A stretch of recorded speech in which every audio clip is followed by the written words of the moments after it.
ఏమైంది? Resignation letter ఇచ్చావు? ప్రదీప్ వల్ల? అతను ఆ ఛానల్లో పర్ఫామ్ చేస్తే మన ఛానల్కే కదా నష్టం వస్తుంది. తక్కువ జీతం తీసుకునే వాళ్ళకి ఎక్కువ ఆఫర్ చేస్తే వాళ్ళు రాకుండా ఉంటారా? దీన్ని నువ్వు కాంపిటీషన్ స్ట్రాటజీలో ఒక పార్ట్గా చూస్తే చాలు. ఒక్క విషయం నువ్వు అర్థం చేసుకో, ఇప్పటికీ ఈ ఛానల్ ఫేస్ నువ్వే. అలాగే మిస్టర్ చంద్రప్రకాష్, ఎమోషనల్గా రియాక్ట్ అయ్యే మీలాంటి వాళ్ళకి ఈ పని సెట్ అవ్వదు. అతను నీ అంత టాలెంటెడ్ కాదు. దీనిలా ఉండని నువ్వు పని చేయి, ఆ సీఎం ఇంటర్వ్యూకి కావాల్సిన క్వశ్చన్స్ని ప్రిపేర్ చేయి.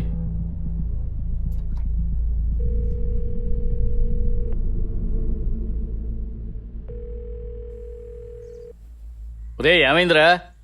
ఏమవుతుంది, నేను ఆయన దగ్గరికి వెళ్ళి రాజీనామా లెటర్ ఇచ్చాను. చీఫ్ దాన్ని చేతిలోకి తీసుకుని చాలా ఎగతాళిగా సీఎం ఇంటర్వ్యూకి క్వశ్చన్స్ రెడీ చేయమని చెప్పారు. గత 2 సంవత్సరాలుగా సీఎం ఎవ్వరికీ ఇంటర్వ్యూ ఇవ్వలేదు. ఒరే అది అంతేరా, ఆ గ్రూపుకు నువ్వు కావాలి. ఎలాగో ప్రెషర్ టాక్టిక్స్ బాగుందిరా. ఆ సీఎం ఇంటర్వ్యూ టైము నాకు చెప్పు.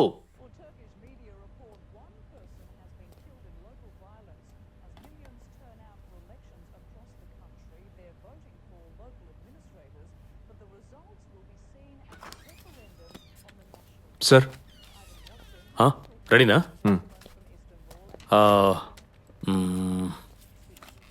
ప్రదీప్ సార్, దీన్ని చెక్ చేయండి. ఇందులో ముఖ్యమైన క్వశ్చన్స్ ఉన్నాయి.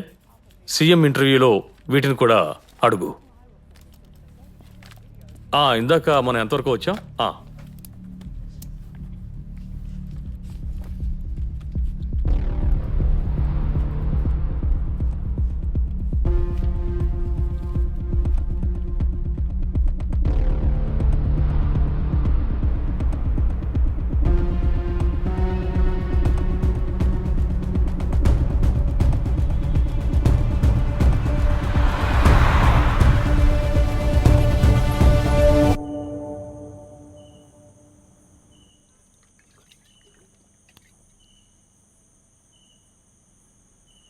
రే, అసలు ఏమైందని ఇంతలో ఆలోచిస్తున్నావు? బాబు గారు వెయిట్ చేస్తున్నారు, కలిసే వద్దాం.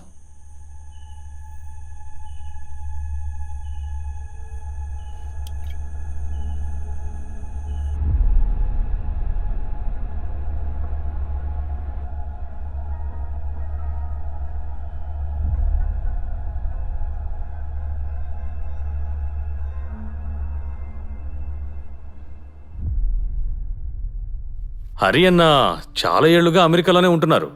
ఈయన కేకే నంబియార్.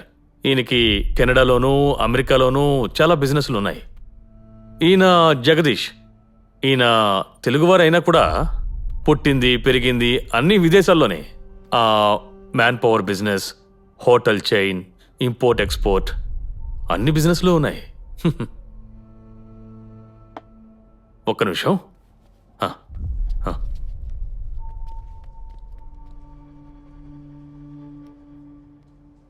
ఈ విషయం బ్రీఫ్గా మీతో చెప్పారని బాబు నాతో చెప్పారు. ఒక కొత్త ఛానల్కి ఇక్కడ ప్లేస్ ఉందా అని మే ఇద్దరం 1 సంవత్సరంగా డిస్కస్ చేసుకుంటూ ఉన్నాం. అది మాత్రమే కాదు, మా స్టడీస్లో ఇందులో స్కోప్ ఉందని మా ఇద్దరికి అర్థమైంది. The Hyderabad market as add revenue 700 crores and this 100 crores taken by news channels. ఈ విషయంలో మీరు మోనోపోలీ అని మాకు తెలుసు.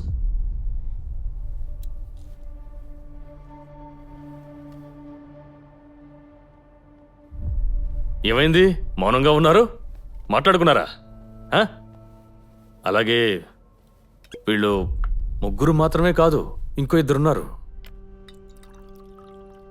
They will join next meeting. Also, we don't interfere editorial matters.